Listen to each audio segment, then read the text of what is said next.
My question is to the Minister of Finance. Order. I've called Amy Adams. Order. And I say to both front benches, please, no more interjections while we wait for the question from Amy Adams.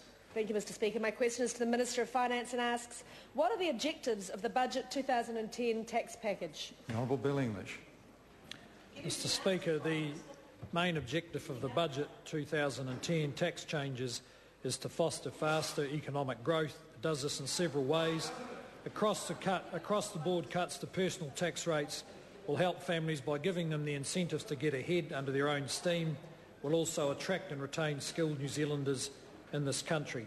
The tax package, including the measures taken around cutting the company and savings tax rates, extending the tax base and lifting the rate of GST, will make the tax system fairer as well as closing loopholes. Amy Adams. Thank you, Mr. Speaker. Supplementary. How will the tax package help hard-working New Zealand families to get ahead?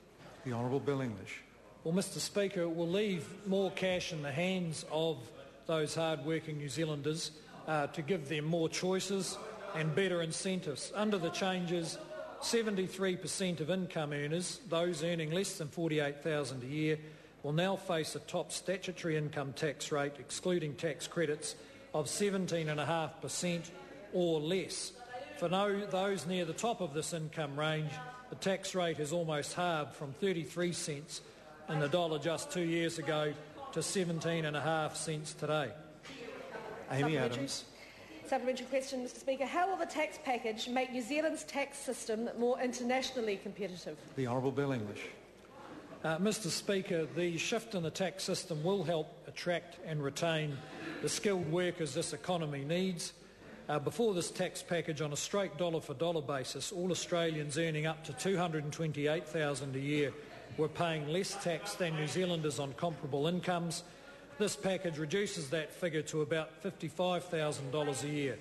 In other words, all New Zealanders earning more than $55,000 a year will be paying less tax than Australians on the same income.